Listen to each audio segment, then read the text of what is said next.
On va voir quelque chose qui est une grande interrogation pour pas mal de monde. Les sensations de fausse faim et de vraie faim, leur signification puis leur ressenti. La première question c'est déjà, et ça paraît tout bête, qu'est-ce que la faim? Mais si on veut parler de la faim, on doit parler de sensation de faim.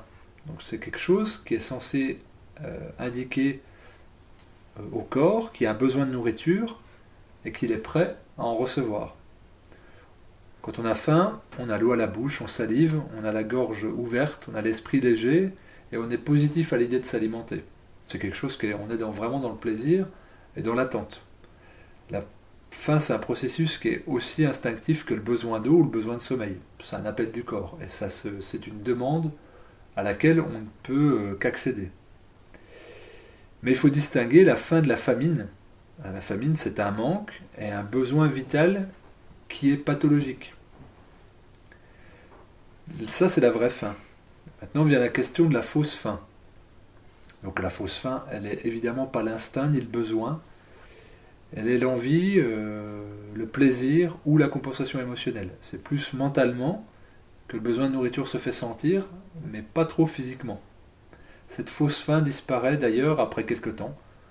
On entend souvent des personnes dire j'avais très faim à midi, j'ai pas pu manger et dans l'après-midi je n'avais plus faim. Alors elles arguent que le temps de manger était passé. Non, évidemment, c'est une fausse faim. C'est pas la faim. Si on a véritablement faim, alors elle ne peut pas être satisfaite. Elle se fait de plus en plus présente et elle se fait ressentir de plus en plus fortement et surtout on ne peut pas l'apaiser. Question aussi, quand n'a-t-on pas faim? Donc, quand on est rassasié, quand on a mangé à satiété et quand nos besoins sont comblés. Et aussi quand on vit des crises de détoxination. Donc, par exemple, c'est le malade qui a le profond dégoût de la nourriture et qui n'a absolument pas faim. Alors, c'est quoi le lien entre tout ça? Tout ce qu'on a dit, la vraie faim, la fausse faim, le moment d'avoir faim. Eh bien, souvent aussi, on entend dire je me sentais faible, j'avais des maux de tête, j'ai mangé et c'est passé. Ça, on entend très souvent. Ou j'avais des vertiges, comme si la nourriture avait eu sur nous ou sur ces personnes un effet semblable au paracétamol, en gros. J'ai mal à la faim, je mange.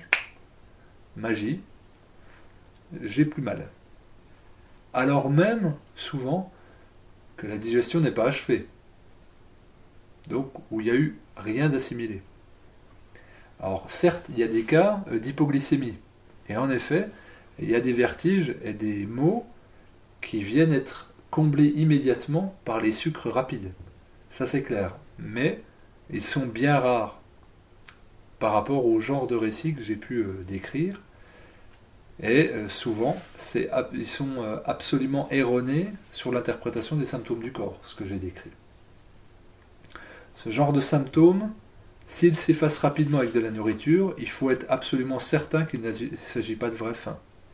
Une personne avec une alimentation un minimum équilibrée pourra sans problème sauter plusieurs repas, même s'il s'agit d'un enfant ou d'un vieillard, qu'on juge comme personne faible, entre guillemets.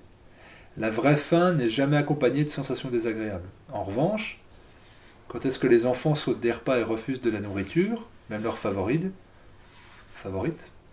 lorsqu'ils sont malades, entre guillemets. Donc, lorsqu'ils sont en crise relais de détoxination. Les maux d'estomac, les maux de tête, les héros, les états fébriles, la langue et la bouche pâteuse, des sensations désagréables à l'estomac, l'impression de fatigue écrasante, sont ni plus ni moins des symptômes d'élimination. Et plus on aura de choses à éliminer, c'est-à-dire plus on aura de toxines, plus ces signes vont être marqués. Ça va revenir à la même chose de dire que le café soulage les maux de tête. Il y a beaucoup de gens qui vous disent le matin au travail, si j'ai pas mon café, j'ai mal à la tête, ou alors, à l'inverse, j'ai mal à la tête tout le temps, et dès que j'ai mal à la tête, je prends un café, et ça passe. Donc là aussi, le café, ça serait du paracétamol. Mais en allant au bout de cette logique, on pourrait dire que le toxicomane intoxiqué, il va être soulagé aussi en prenant sa dose. Il a des états fébriles, il est dans des états de transpiration intense, de souffrance intense. Par exemple, la morphinomane, quand il n'a pas sa morphine, il est dans un état de souffrance, il prend sa morphine, et tous les maux désagréables qu'il avait s'estompent. Il y a une différence entre le symptôme de dépendance à quelque chose, en l'occurrence au café, et la détoxination qui va venir être coupée par la prise d'un élément toxique. Donc ça, c'est des choses qui sont vraiment importantes à noter. Donc là aussi, un jeûne de 48 heures sera un excellent outil de diagnostic pour mesurer son seuil de toxémie et connaître ses points faibles. Un individu en santé ne ressent pas ses organes, normalement. Si on fait un jeûne sur 48 heures et qu'on sent des gros tiraillements à l'estomac, des pincements au niveau de la vésicule, ou des sensations désagréables au niveau des intestins ou des douleurs aux reins, c'est un signe de forte toxémie. Les personnes prises de crampes d'estomac en sautant un repas devraient plutôt s'interroger longuement sur leur hygiène de vie, plutôt que de dire qu'elles manquent de nourriture. On en vient ainsi à considérer le fameux coup de barre de 10 heures, où au ressenti de quelques gargouillis ou maux de tête, on se rue sur la nourriture par un réflexe pavlovien. On n'écoute pas son corps, mais sa tête. Comme la mère n'écoutait pas le corps de son enfant lorsqu'il ne mangeait pas et qu'elle lui répétait « Il faut que tu manges pour prendre des forces ». Instinctivement, l'enfant savait jeûner et écoutait les besoins de son corps. Mais à force d'impositions répétées, ce besoin instinctif s'est effacé au profit d'une imposition mentale, celle de l'extérieur, et qui est devenue, à force, une règle, puis un réflexe conditionné.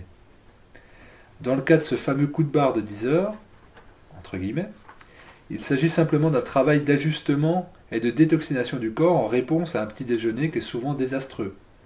Café, céréales, produits laitiers, sucre, beurre, et généralement tout cela mélangé. Comment est-il possible qu'un estomac ne puisse pas s'en plaindre ? Des enzymes antagonistes entrent en action, rendant la digestion correcte presque impossible. Et une fois que celle-ci est achevée, au bout de quelques heures, alors l'estomac a enfin l'occasion de pratiquer une autolyse et de se manifester par des gargouillis qui sont plus heureux que malvenus. En fait, si on a un petit déjeuner équilibré, on n'a jamais de coup de barre à 10 heures. On n'a jamais de gargouillis dans l'estomac. Mais si on mange mal, surtout le matin, après un déjeuner, c'est-à-dire après avoir cassé un jeûne, il n'est pas étonnant qu'après avoir digéré ce repas gargantuesque fait de sucres variés, d'associations complètement incompatibles, l'estomac soit heureux de pratiquer un nettoyage et d'essayer, après avoir été dilaté pendant 3 heures, de remettre les choses à leur place. Quand on vient couper net ce travail de réparation, on le remet à plus tard, mais la question c'est à quand ? Puisqu'on n'écoute jamais notre corps et qu'on fait tout ça. Les symptômes sont encore une fois dissimulés. Mais la personne qui a apparemment faim à 10 heures, après avoir fait un bon petit déjeuner 3 heures à peine plus tôt, elle ne va pas s'étonner de ne pas avoir ses maux à 7 heures du matin quand elle se lève, après avoir fait 12 heures de jeûne, si son dernier repas a été à 19 heures. Donc pour elle, c'est impensable de ne pas manger 3 heures après son petit déjeuner. Par contre, quand on se réveille le matin sans avoir faim, après 12 heures de cette absolue de nourriture, c'est pas une interrogation. Alors comment on l'explique ? Un estomac qui est agressé par tant de mélanges inappropriés sur un estomac à jeun n'attendra qu'une chose, l'opportunité d'être débarrassé de son bol alimentaire pour pouvoir restaurer sa fonction.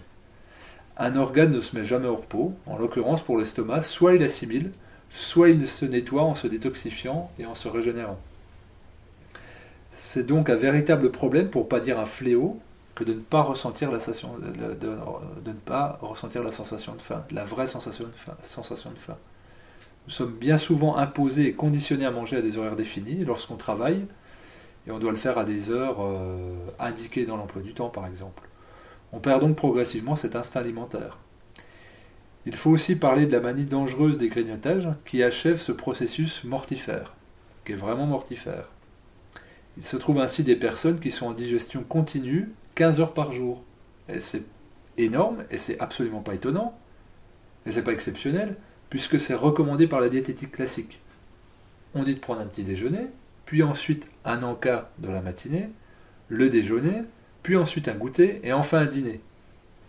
Donc on digère non-stop, de 7h à 22h, et on a de la chance s'il n'y a pas un petit grignotage le soir devant la télé, qui ferait finir la digestion à minuit.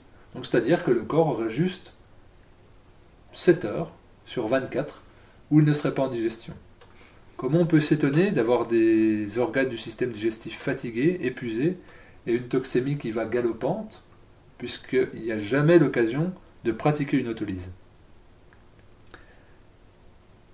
Donc il faudrait attendre sa vraie faim.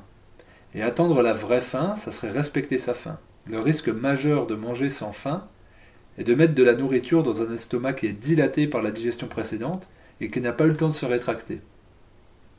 Donc on va manger plus que de besoin.